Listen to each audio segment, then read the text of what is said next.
Cristo, justiça nossa. Palestra matutina aos pastores na Assembleia da Associação Geral, realizada em novembro de 1883, em Battle Creek, Michigan. Publicada em Gospel Workers e Mensagens Escolhidas, livro 1, páginas 350 a 354. Se confessarmos os nossos pecados, Ele é fiel e justo para nos perdoar os pecados e nos purificar de toda injustiça. 1 São João, capítulo 1, verso 9. Deus requer que confessemos nossos pecados e, perante Ele, humilhemos o coração. Devemos, porém, ao mesmo tempo ter confiança nele como um terno Pai, que não abandona aqueles que nele põem a confiança. Muitos dentre nós andam pela vista, e não pela fé. Cremos nas coisas que se veem, mas não avaliamos as preciosas promessas que nos são dadas na palavra de Deus. E, no entanto, não podemos desonrar a Deus mais decididamente do que mostrando que desconfiamos do que Ele diz e pomos em dúvida se o Senhor é sincero para conosco ou nos está enganando. Deus não se desanima conosco por causa de nossos pecados. Podemos cometer erros e ofender o seu Espírito, mas quando nos arrependemos e vamos ter com Ele com o coração contrito, Ele não nos faz voltar. Há empecilhos a serem removidos. Tem-se acariciado sentimentos errados e tem havido orgulho, presunção, impaciência e murmurações. Tudo isso nos separa de Deus. Os pecados devem ser confessados. Tem de haver mais profunda obra de graça no coração. Os que se sentem fracos e desanimados podem tornar-se fortes varões de Deus e fazer nobre trabalho pelo Mestre. Devem, porém, trabalhar de um ponto de vista elevado. Não devem ser influenciados por nenhuns motivos egoístas. Temos de aprender na escola de Cristo. Coisa alguma senão a sua justiça pode dar-nos direito a uma única das bênçãos do concerto da graça. Por muito tempo desejamos e procuramos obter essas bênçãos, mas não as recebemos porque temos acariciado a ideia de que poderíamos fazer alguma coisa para nos tornar dignos delas. Não temos olhado para fora de nós mesmos, crendo que Jesus é um Salvador vivo. Não devemos pensar que nossa própria graça e méritos nos salvem. A graça de Cristo é nossa única esperança de salvação. Por meio de seu profeta, promete o Senhor: deixe o ímpio o seu caminho, e o homem maligno os seus pensamentos, e se converta ao Senhor, que se compadecerá dele. Torne para o nosso Deus, porque grandioso é em perdoar. Isaías capítulo 55, verso 7. Temos de crer na clara promessa, e não aceitar os sentimentos em lugar da fé. Quando confiarmos plenamente em Deus, quando nos apoiarmos nos méritos de Jesus como Salvador que perdoa os pecados, receberemos todo o auxílio que possamos desejar. Olhamos para nós mesmos como se tivéssemos poder para nos salvar, mas Jesus morreu por nós porque somos incapazes de isso fazer. Nele está nossa esperança, nossa justificação, nossa justiça.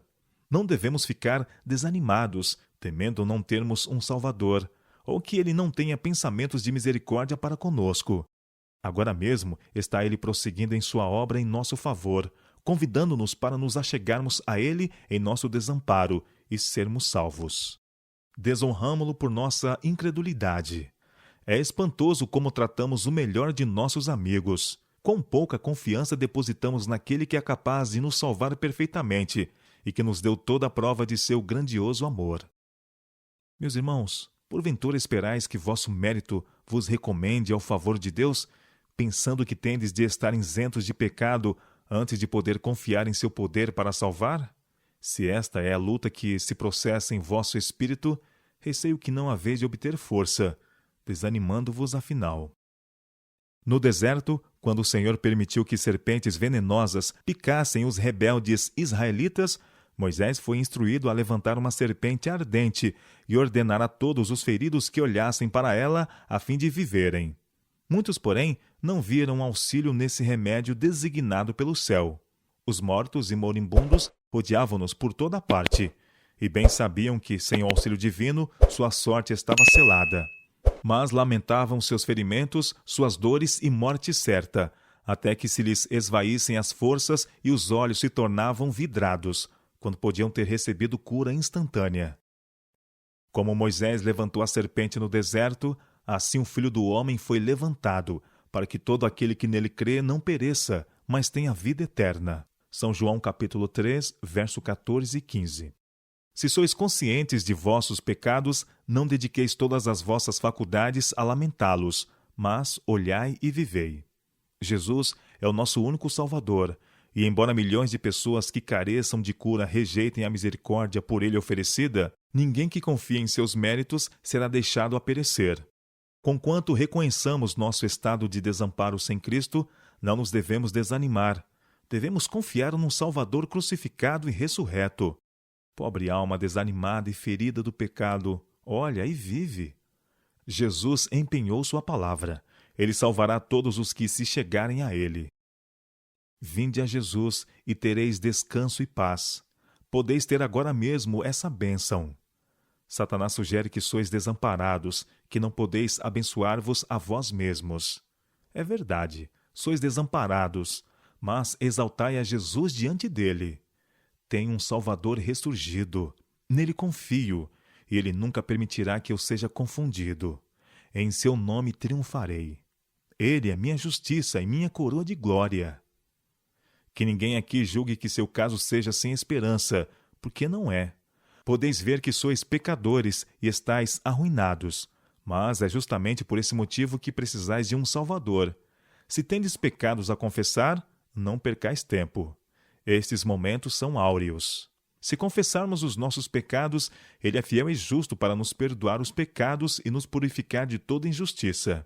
1 São João, capítulo 1, verso 9. Os que têm fome e sede de justiça serão fartos, pois Jesus o prometeu. Precioso Salvador, seus braços estão abertos para receber-nos, e seu grande coração de amor está à espera para nos abençoar. Alguns parecem julgar que têm de estar sob prova, devendo demonstrar ao Senhor que estão reformados, antes de poder reclamar suas bênçãos. Mas essas queridas almas podem reclamar a bênção agora mesmo. Precisam de sua graça, do Espírito de Cristo, para serem ajudados em suas fraquezas, ou, do contrário, não podem formar um caráter cristão. Jesus tem prazer em que vamos ter com ele, tal qual estamos, pecadores, desamparados, dependentes. O arrependimento, assim como o perdão, é dom de Deus por meio de Cristo. É pela influência do Espírito Santo que somos convencidos do pecado e sentimos nossa necessidade de perdão. Ninguém, senão os contritos, é perdoado. Mas é a graça de Deus que torna o coração penitente. Ele conhece todas as nossas fraquezas e enfermidades e nos ajudará. Alguns que pelo arrependimento e confissão se achegam a Deus e mesmo creem que seus pecados estão perdoados, deixam de reclamar como deviam as promessas de Deus. Não veem que Jesus é um Salvador sempre presente e não estão dispostos a confiar a Ele a guarda de sua alma, contando com Ele para o aperfeiçoamento da obra da graça, começada em seu coração. Conquanto pensem que estão se entregando a Deus, têm ainda grande dose de presunção. Há almas conscienciosas que confiam parcialmente em Deus e parcialmente em si mesmas. Não esperam em Deus para ser guardadas por eles, mas confiam na vigilância contra a tentação e no cumprimento de certos deveres para serem por eles aceitas. Não há vitórias nesta espécie de fé. Essas pessoas labutam sem propósito algum. Têm a alma em contínua escravidão e só encontrarão descanso quando depuserem seus fardos aos pés de Jesus. Há necessidade de constante vigilância e de fervorosa e eterna dedicação. Isto, porém, virá naturalmente, se a alma é guardada pelo poder de Deus mediante a fé. Nada podemos fazer, absolutamente nada, para nos recomendar ao favor divino. Não devemos absolutamente confiar em nós mesmos, nem em nossas boas obras. Mas, quando, como seres erradios e pecadores, nos chegamos a Cristo, encontramos descanso em seu amor. Deus aceitará a cada um dos que se chegam a Ele, confiando inteiramente nos méritos de um Salvador crucificado. Brota o amor no coração. Pode não haver êxtase de sentimentos, mas haverá uma duradoura e pacífica confiança. Todo peso se tornará leve, pois leve é o jugo imposto por Cristo. O dever torna-se um deleite e um prazer o sacrifício. A vereda que antes parecia envolta em trevas torna-se iluminada pelos raios do sol da justiça. isto é, andar na luz, como Cristo na luz está.